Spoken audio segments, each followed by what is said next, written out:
What is up guys, SoftwareGeek here, welcome back to another quick tutorial. Today I will show you how to deactivate Instagram account temporarily. You can't temporarily disable your account from within the Instagram app. Log into Instagram.com from a mobile browser or computer.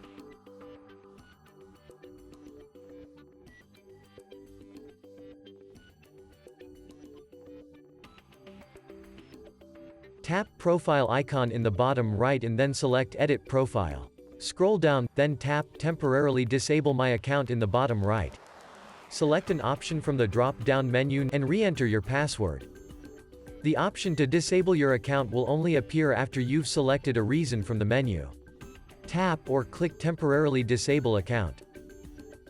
If you temporarily disable your account, your profile, photos, comments and likes will be hidden until you reactivate it by logging back in.